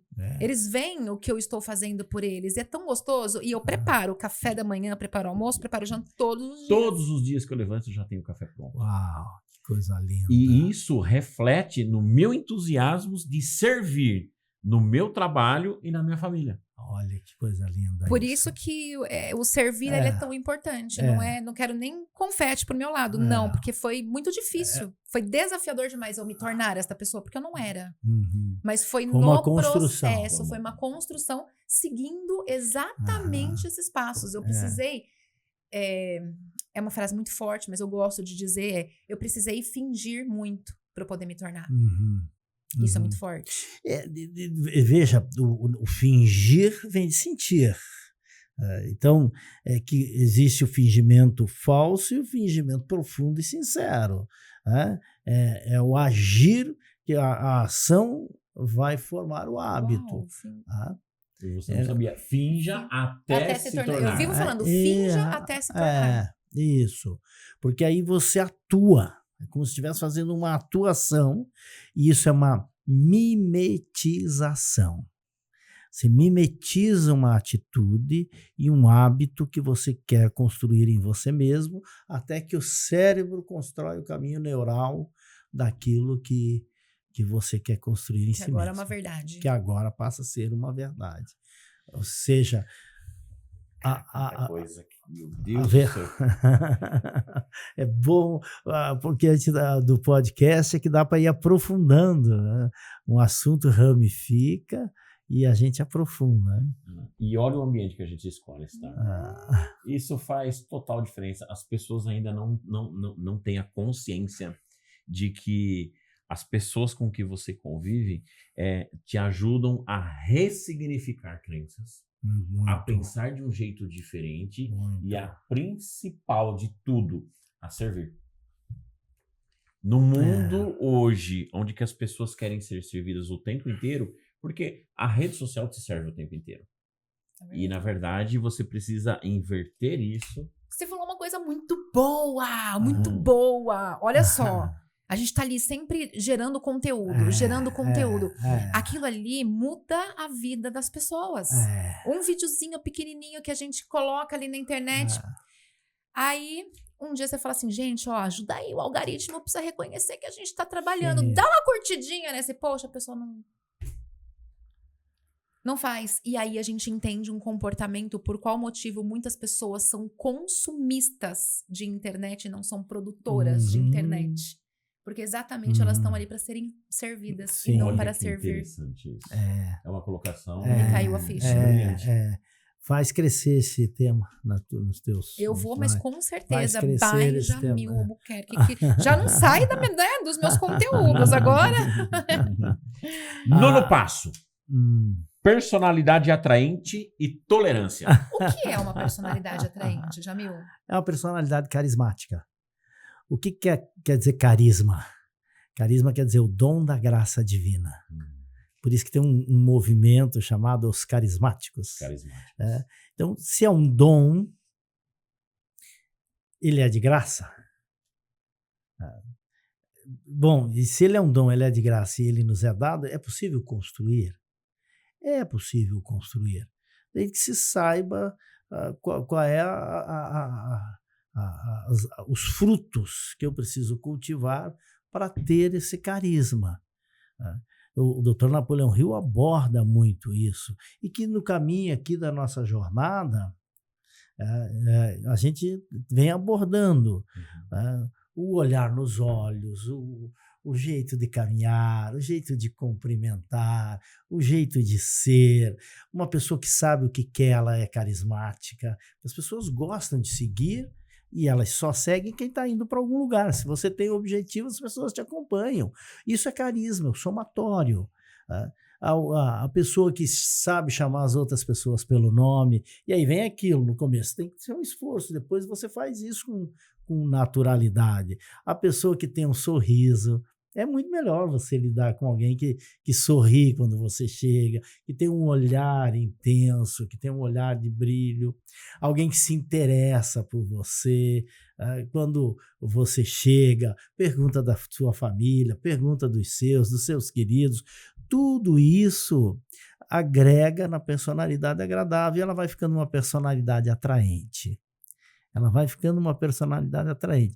E nós gostamos de ficar perto de pessoas atraentes. Quando chega uma pessoa carismática no ambiente, a gente, de alguma maneira, a gente diz, uau, quero ser que nem essa pessoa. É bom ser. Você nota, tem algo diferente que transborda dela. E isso é possível fazer acontecer com esforço. Eu lembro que você colocou algo a mais ao lado da personalidade agradável. Tolerância. Esse é um fruto da personalidade agradável. É saber tolerar. A tolerância, ela requer um olhar maduro. Porque existe uma sutil linha divisória entre a tolerância e a conivência. Então, o que é a tolerância? Tolerância é suportar levemente a contragosto uma situação.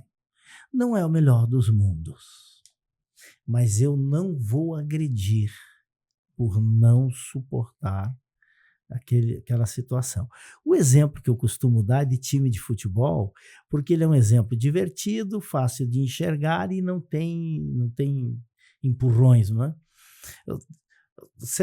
Aqui, o palmeirense e o corintiano, aquela tensão, mas se são amigos, isso é irrelevante. O exemplo é simples, mas é para justificar. Eu estou levemente a contragosto. Se eu sou palmeirense, queria que você fosse palmeirense. Se eu sou corintiano, queria que você fosse corintiano.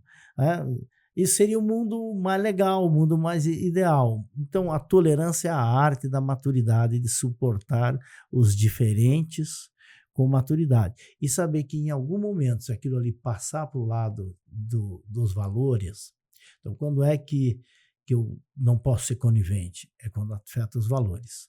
Vou dar um exemplo, assim, pegar um exemplo dentro da minha casa para ficar mais fácil. Digamos que um irmão meu cometa um erro. Eu continuo amando ele, mas não posso protegê-lo do erro. Ele tem que quitar esse erro. Isso é você não ser conivente. Isso é você, continuo te amando, mas esse erro fere valores. Aí você não pode ser conivente. Então, quando você olha, como é que se distingue? É quando afeta valores. Aí você tem que saber colocar o ponto, para não ser invadido, né? Para não ser absorvido e abduzido por essa situação. Foi o que aconteceu com a gente esse ano. A gente foi tolerante em algumas ocasiões, só que quando feriu o valor, nós não somos coniventes. Agora não dá mais. Então, a personalidade agradável é um dom, agora é também um talento, porque existe o dom, existe a vocação, existe o talento e existe a sorte. Tem que saber reconhecer qual é o momento. O dom é de graça, é dom divino. Todos nós temos um dom, só é difícil estar em saber onde é que ele está. Mas todos nós temos. E quem tem dom ganha de graça. E quem tem dom tem dívida. Quem tem dom tem dívida. Experimenta não pagar essa dívida para a vida para ver se a duplicata não aparece aqui mesmo. Tá? Então, você tem que contribuir, tem que doar. A vocação é esse chamado, essa inclinação. Você nota, puxa, isso aqui eu levo o jeito. É mais fácil para mim fazer. Mas as pessoas se perdem no meio do caminho. Bastante. Muito. E existe o talento. E o talento as pessoas confundem com esses dois aqui. Exato. Tá? A diferença é que o talento é treinável. O talento a palavra talento quer dizer tesouro transformado. Por isso que lá na Bíblia era uma moeda, não é isso? Lembra da parábola dos talentos? E lá está descrito, inclusive, quanto vale um talento, quantos denários, quantas gramas em ouro, está descrito. Eu já tomei esse cuidado de fazer esse levantamento. Quanto custaria em dinheiro de hoje? Um talento seria em torno de $500 mil. Então, quem ganhou lá 5 talentos ganhou $2,5 milhões. Né? Que é dinheiro em reais é 15 milhões, mais ou menos. Então, o talento ele tem que ser trabalhado. A origem dele é da palavra trabalho. Que a palavra trabalho tem origem na palavra tribulo, que foi o primeiro equipamento da terra feito para rasgar a terra. Então, o que transforma é o trabalho. E o talento tem que ser construído, tem que ser treinável, tem que ser trabalhado. E existe a sorte.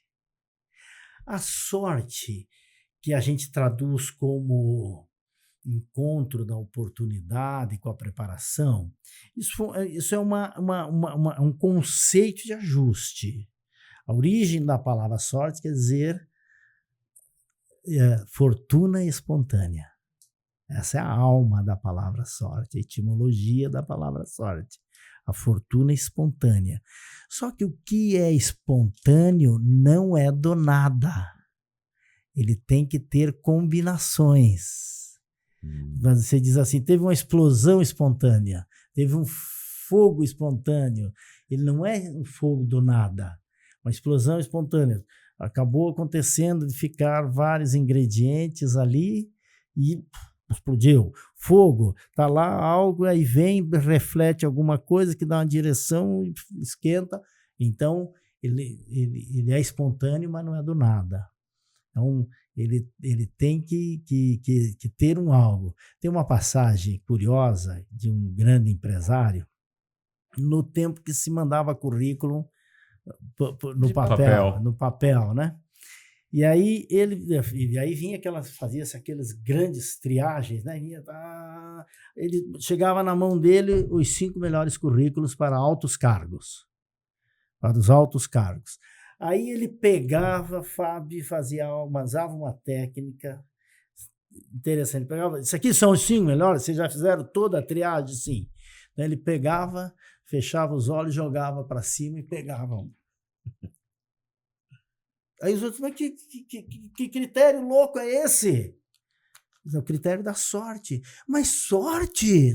Eu não posso me dar o luxo de trabalhar com alguém azarado.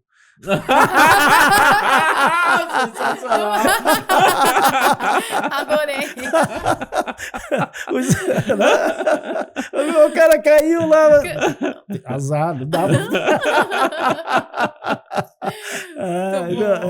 Mas assim, mesmo ali ele teve sorte, mas não é do nada. Ele passou por uma triagem para chegar entre os 5. Então, quando a gente compreende isso, o que eu estou fazendo agora? Agora isso é dom, então eu tenho que pagar essa conta de alguma maneira, eu tenho que contribuir aqui, eu tenho que fazer algo aqui. É vocação, essa inclinação, eu posso fazer como? É talento. O talento sempre é um aprimoramento dos 2 primeiros. Sensacional. E aí é suor. Sensacional. Olha, 10º passo. Já? Passa rápido, né? Muito rápido. 10º passo. Aqui eu acho que é separar a criança dos meninos. Separar os meninos dos adultos. Dos adultos. Aqui. Raciocínio preciso. Concentração. Opa. No mundo de distrações? Porque assim, o que é o raciocínio preciso? É a capacidade de você eliminar a tagarelice mental. Porque a gente cria muita tagarelice, aquelas vozinhas interiores, a gente vai falando e vai conversando, vai isso, vai aquilo, e vai surgindo ideias, e vai fazendo. E isso gera uma tagarelice mental muito grande. Com esta obesidade de informações que nós temos no mundo atual, isso ficou muito mais desafiante, muito mais difícil. É muito mais coisas para você olhar, a síndrome das múltiplas ofertas. Eu fui comprar um sapato recentemente e o vendedor usou uma técnica que eu tive uma aula assim imediato. Ele veio com tal, gostei, ele veio com outro, eu gostei, aí eu disse, você tem tal, aí ele, sim, foi lá, pegou, trouxe a caixa. Desses dois, qual que o senhor gostou? Eu gostei mais desse aqui. Ele foi lá, tirou, colocou e depois abriu outra caixa. Como eu sou observador, eu disse, por que você fez isso? Ele falou, porque eu só deixo 2. Se eu deixar 3, eu confundo o senhor. Gera dúvida. Confundo o senhor. A terceira opção... Falei, uau, estou diante de alguém treinado, de alguém preparado. Porque se você tem múltiplas possibilidades, múltiplas ofertas, aquilo que nós falamos do deserto. Por que se perde no mar? Porque não se sabe a direção, se falta a direção para se ver. Então, a concentração, para você manter a concentração na coisa certa, o foco, precisa saber eliminar essa tagarelice mental e saber o que eu quero. Por isso que o primeiro passo é importantíssimo. É fundamental. O que eu quero? Eu quero, no final do ano, ter 250 mil, 300 mil, 400 mil, 500 mil na minha conta. Depende do teu tamanho, você vai definir. Qual que é a melhor maneira de você definir esse objetivo? 10 vezes a tua realidade. Sempre. Porque até 10 vezes a tua realidade, a mente consegue acreditar. É crível para a mente. Você tem uma bicicleta, você diz assim, eu quero ter 10 bicicletas, a mente acredita. Você fala, tem uma bicicleta, eu quero ter 200 bicicletas. A própria mente te trai. Ela não é crível para a própria mente. 10 vezes. A arte de pensar 10 vezes mais a tua realidade. Chegou aqui, se dobra. Como é que é o método da nossa ex-presidente? Bateu a meta? Dobra a meta. Dobra a meta. No caso, dá para multiplicar por 10. Uhum. Né? Então, é 200 mil que eu quero ter no final do ano, é construir a minha casa, é fazer uma viagem para o exterior, é aprender uma nova língua, é casar, é fazer uma especialização, é fazer um mestrado. O projeto de vida, cada um define o seu conforme a sua realidade. Posso te fazer uma pergunta direta? É errado fazer tudo isso e numa única coisa, sempre pautado em dinheiro? Aí todo ano, meu objetivo é R$1 milhão por mês.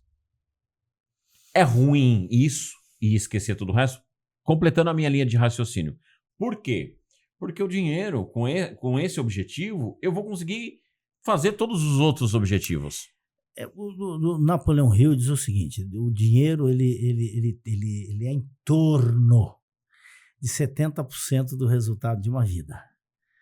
Por quê? Porque se você tem dinheiro, você enfrenta melhor uma crise conjugal, você enfrenta melhor uma situação adversa, você tem mais liberdade, você tem mais segurança para fazer algumas coisas. O dinheiro não compra tudo. O dinheiro só compra aquilo que os 5 sentidos conseguem perceber. Tudo que a gente consegue cheirar, olhar, tocar, ouvir, isso o dinheiro compra. O que o dinheiro não compra? Aquilo que é intangível, aquilo que atende à alma. E às vezes a saúde ela não consegue comprar, porque se dinheiro comprasse a saúde, Steve Jobs não tinha morrido, porque você tem um homem que tinha dinheiro nesse planeta, estava ali, né? Então, mas ele é muito importante. O que ele não pode ser um objeto em si mesmo, porque aí senão se cai no vazio. Então, ele é importante ter essa mentalidade, o que definiu, é 1 milhão. Ok, isso mais ou menos 10 vezes a minha realidade, eu ganho 100 mil por mês, eu faço esse dinheiro, né? Aí sim ele tem força e vigor para acontecer. Então, errado não é. A questão é que ele seja adequado. Perfeito. Janis, quer comentar alguma coisa? Porque nós estamos indo para o penúltimo passo. 11º? 11º passo.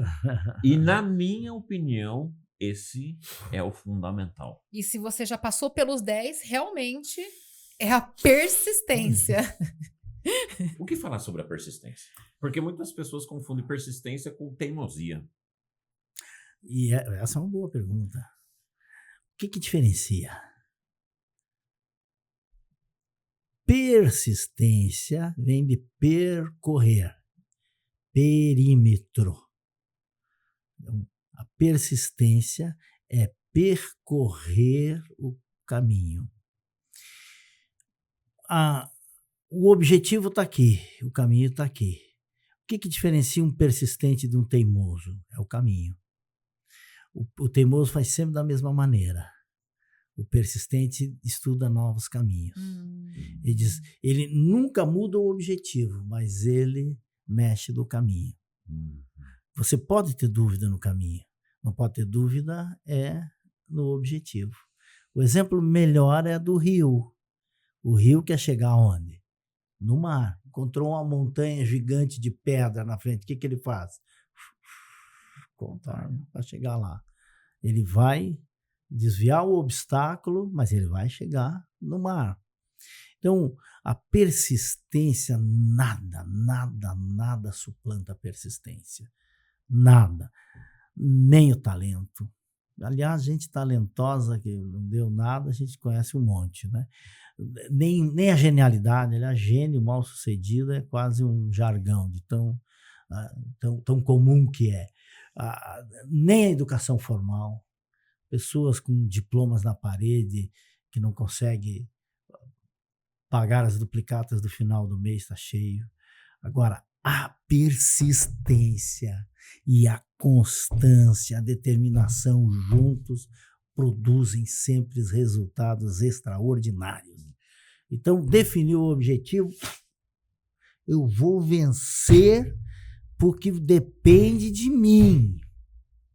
Porque Deus só faz por nós aquilo que nós não podemos fazer. Deus só faz o impossível para nós. O possível nós temos que fazer. Então vai dar certo porque eu vou fazer dar certo. Nós temos dois exemplos de persistência que, inclusive, tem no livro de Napoleão Hill, que é Burns e Edison. E os dois são extraordinários, né? Talvez se alguém está ouvindo aqui e não conhece a história de Burns, ele desceu, o homem tinha uma muda de roupa e disse, eu vou ser sócio de Thomas Edison. E trabalhou muito tempo antes de se tornar sócio, ele pagou o preço. Porque sucesso é isso, né? Você precisa definir o que você quer, quanto você vai pagar pelo que você quer, e terceiro é pagar aquilo que você precisa pagar. Quanto vai pagar em tempo, em dedicação, em dinheiro, porque vai ter dinheiro no meio do caminho, necessita de dinheiro, não existe nada de graça, não existe almoço grátis, não existe. Se alguém disse assim, mas como que na internet a coisa é de graça? É porque o produto é você. Exato. Você é uma moeda. Tá? Você que é vendido. Porque é sempre assim, quando você não sabe quem paga a conta, a sobremesa vai ser sempre você. E o segundo caso recente, Elon Musk, que um exemplo de persistência, quantos fracassos temporários teve e hoje traz à tona aí, não é à toa que é o homem hoje atual mais relevante do mundo. O homem fez foguete da ré. Porque todo mundo fala, né? Lembra aquela foguete não tem ré. Não, opa, hoje tem. Agora, não, dá ré e estaciona. Estaciona. Não só dá ré, como estaciona, né? E aquilo ali, aquele foguete é a altura de um prédio de 50 andares, né? Imagina o tamanho daquilo, o que é. O homem é um gigante, é um gigante. Ele é os foras de séries que a humanidade produz.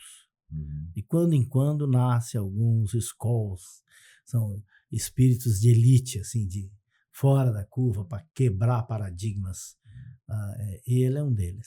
Sensacional. Vamos para o último passo. Último passo.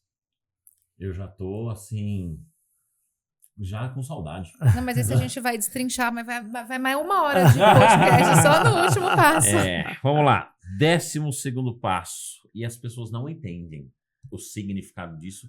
E eu quero que você destrinche ele passo a passo. Eu demorei, viu, para entender. Você demorou. Eu acho que eu li o livro algumas vezes para entender de fato o que é a regra de ouro? A regra de ouro. Aplicação à regra de ouro, 12º passo. Tem uma história grande na regra de ouro que é importante entender. Quem primeiro falou na regra de ouro foi o grande legislador da humanidade, Moisés. Foi o primeiro ser humano a estabelecer um estatuto, uma estrutura, uma constituição de convivência, que nós conhecemos como os 10 mandamentos. Que se colocar os 10 mandamentos serve de constituição para qualquer país. Não é isso? Então, ele foi o primeiro legislador, ele foi o que primeiro falou na Golden Rules, na regra de ouro. Quando chegou, milênios depois, Jesus trouxe esse conceito da regra de ouro e distribuiu isso para quem não era judeu. Que aí ultrapassou, para usar a linguagem atual, estourou a bolha. Foi a lei dos judeus, né? Porque Jesus veio exatamente para isso, né? Para transbordar, para fazer chegar além daquela comunidade. E depois, milênios depois, Napoleão Hill entendeu que isso é um comportamento das pessoas bem-sucedidas.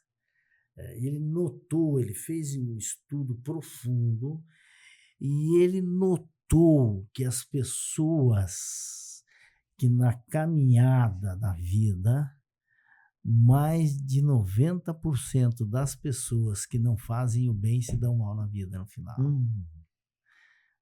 Ou seja, o bem sempre vence o mal. Mas isso a gente sabe há muito tempo, isso a Bíblia explica. Só que Napoleão Hill pesquisou isso. Ele tabulou, ele foi vendo que as pessoas com defeitos de caráter, elas tinham problemas sérios na vida.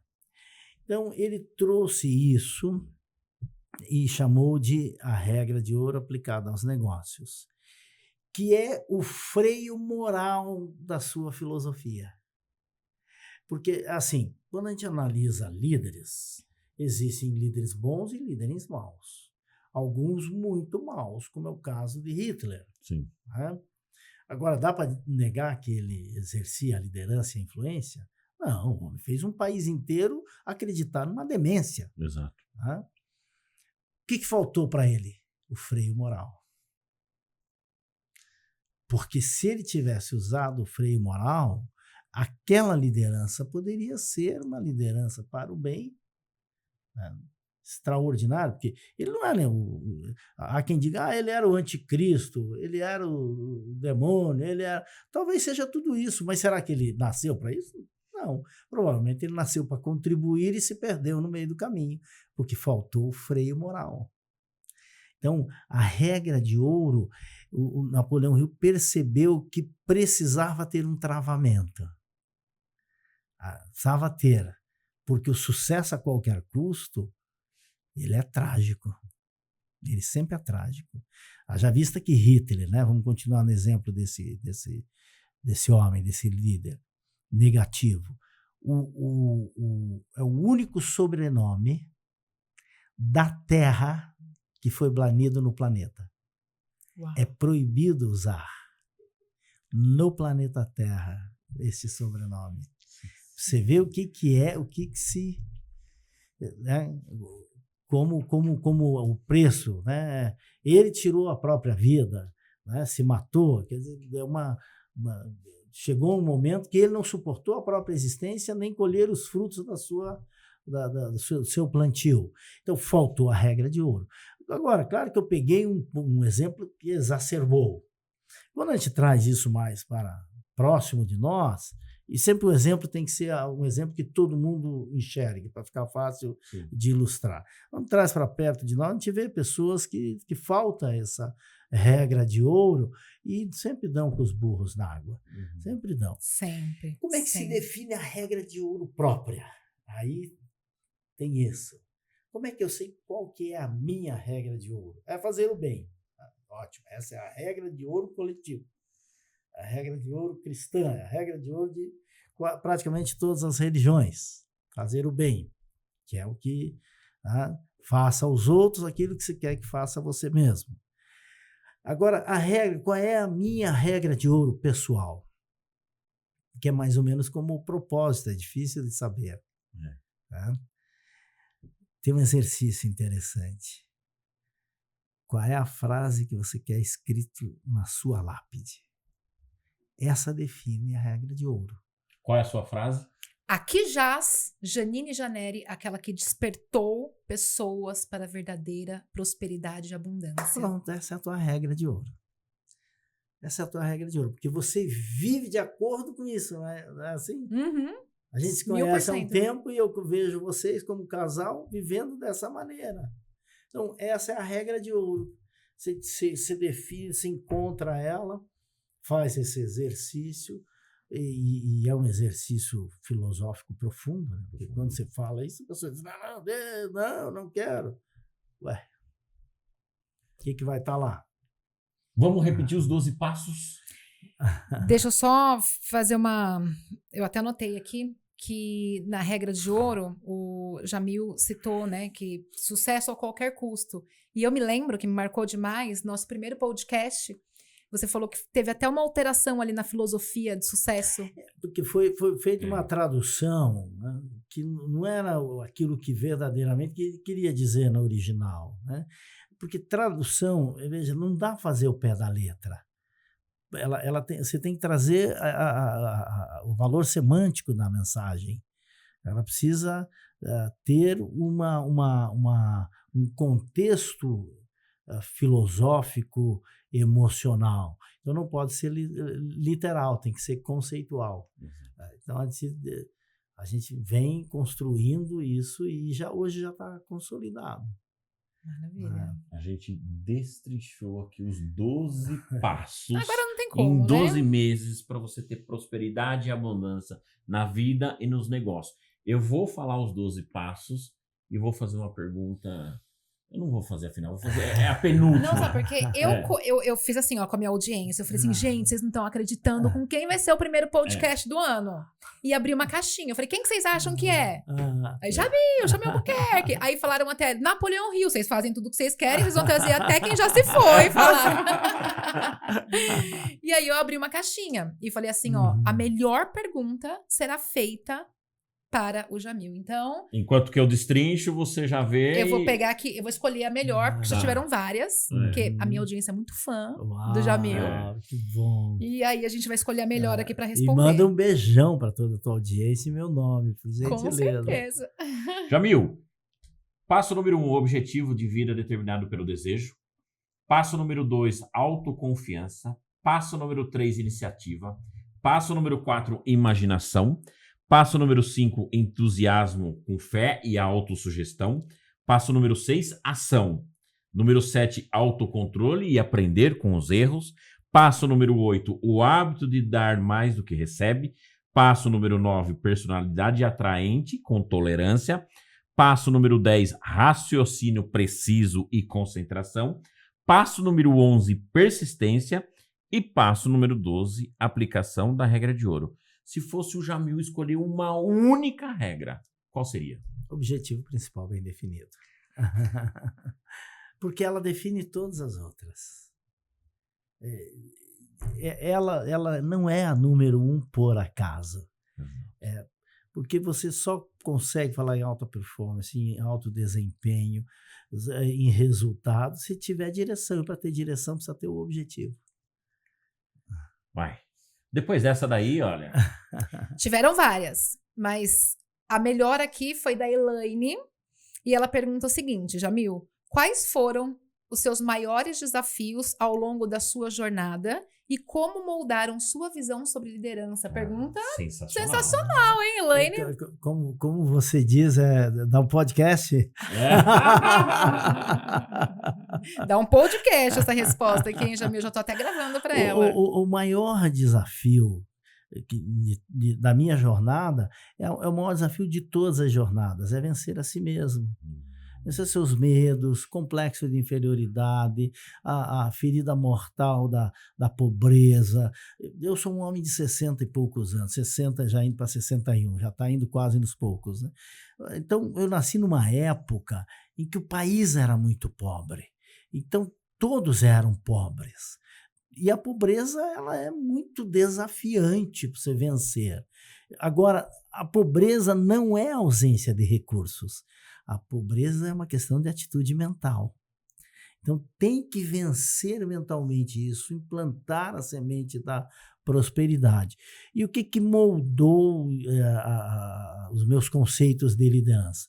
Primeiro foi ter lido o livro aos 14 anos de Napoleão Hill.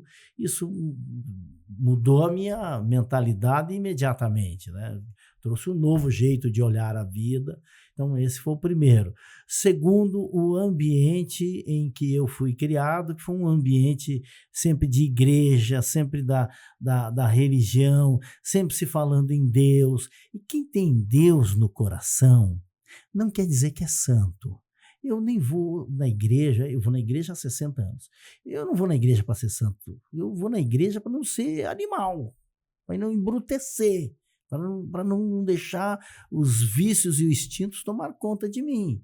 Então é por isso que eu vou à igreja, porque lá eu vejo hinos bonitos, mensagens lindas, o pastor está sempre exortando a gente a caminhar no caminho do bem, são virtudes elevadas da alma. Você sai dali, você aplica 10%, já está bom.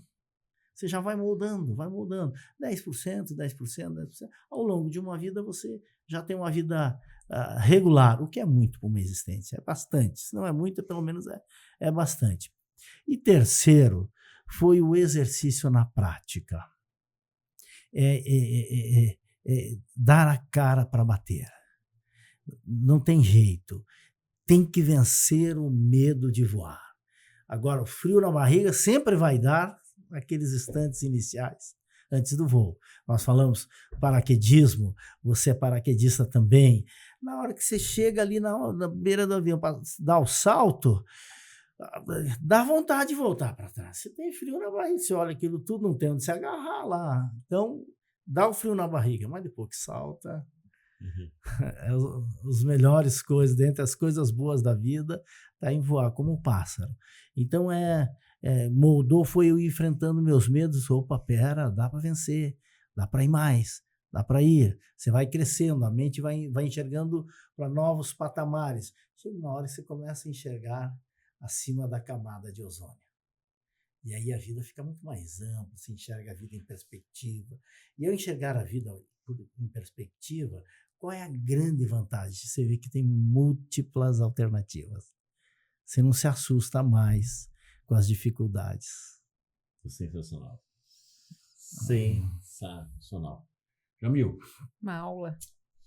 O bate-papo tá extraordinário. Eu penso que nós estamos 2 horas, quase. Exatamente. Mas, suas considerações finais para quem está vendo a gente agora.